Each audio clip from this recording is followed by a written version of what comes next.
Okay, good morning, everyone. Today is Yud Shevat, the 10th day of the month of Shevat. It's a very, very special day.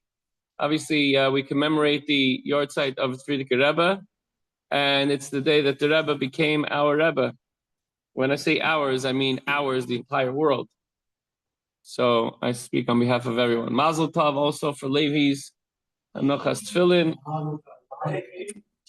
And let's learn some Torah on page 102 in Chayenu. And if you're leaving before we get to the back, please enjoy a delicious snack on your way out. Say a bracha and wish this special day for Levi and also for all of us, all of Klal Yisrael and all of the entire world, a good yontif.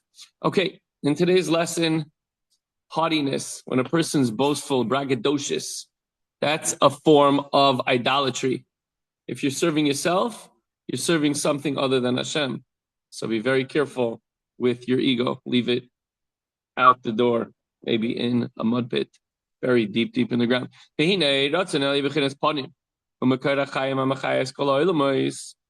supernal will of Hashem, which is, we call it Bechinas Panim. Panim is face, but Panim is also the beginning of the word Pnimius, which is the innermost desire of Hashem. So the will of Hashem is the source of life which animates all the worlds. And since it is not bestowed on the Sitra Achra, remember we said that Hashem gives all the good people from the front, and the people that have to be the challenge to the good people, they get Bechinas Acharayim thrown over the back, like you got to give it to them anyway. So that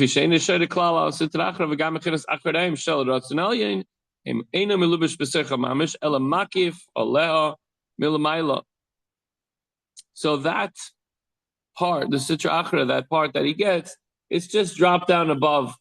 Here, take it, get out of here, leave me alone. Versus when the Eibishter gives chayas to the good people, he gives it to them, b'pnimius, internally from his internal side, and face to face, so to speak. And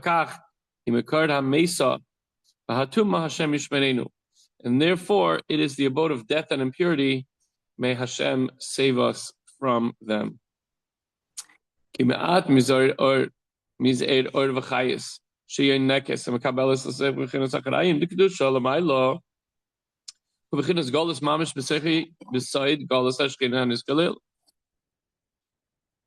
The minute measure of light and life that derives and is absorbed internally from the external aspect of divine holiness is in a state of galus within it, as is the concept of the galus of Shechina within the klipa. So anything that finds itself within the klipa that's part of Hashem, that Hashem gives a chayis, feels like it's in galus. And therefore, they're called other gods, as we mentioned yesterday, because they derive their energy from Bechinas Acharayim, over the back. Since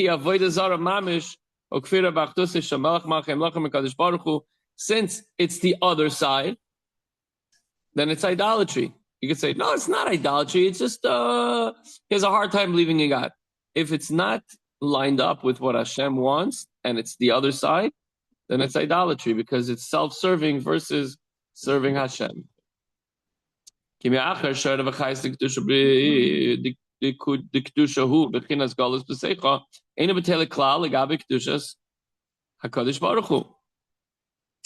as the light and life of holiness, meaning the internalized life force, are in a state of galus within the klipa, it does not surrender itself at all to the holiness of Hashem, and the opposite, the adrava, magbia atzmai kenesher kelemar. On the contrary, it soars aloft like an eagle, saying, "Look at me, ani v'afsi oid. There's nothing besides me." Or, as in the case of Parei, look at what we're reading in the parsha. Yo'orli v'ani asisini. The river is mine, and I've made myself. Parei considered himself a god. That's how Moshe Rabbeinu caught him. Moshe Rabbeinu caught him by the river, doing things that people naturally do all the time. And he says, "Oh, wait a second, I thought you were a god."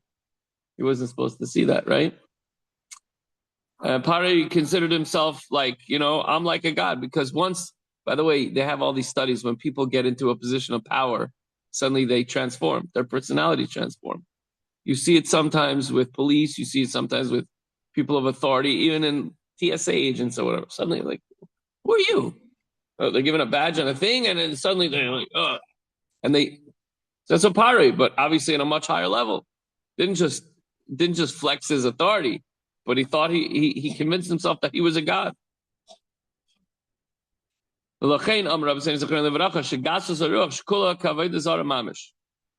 Our sages have taught us that arrogance is similar to, on the level of idolatry.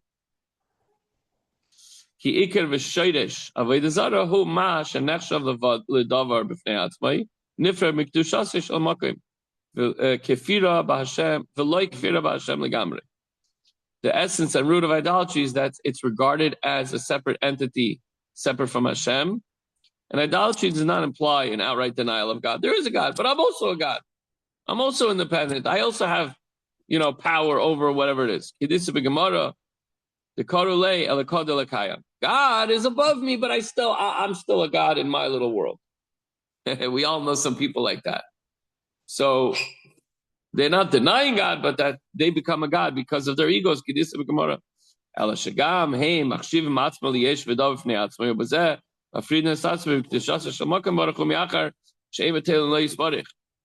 they consider themselves separate entities, suddenly, even though they recognize Hashem as God, they're not completely servient to Hashem.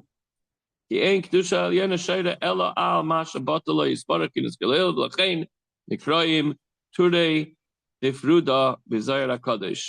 Zohar calls them peaks of separation, for the supernal holiness rests only on that which is completely batul and surrendered to Hashem. So the Zohar calls them haughty like mountains. They're separate from Hashem. Really, everything before Hashem is one with Hashem. If you feel you're something separate, then even though you recognize Hashem, you're saying, yeah, there's a God, but I'm also something. So you have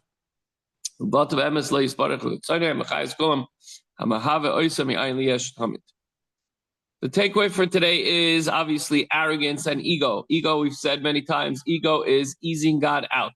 That's what it stands for. And if there's ego, then there's no room for Hashem. Make a little bit of room, but it's really about me.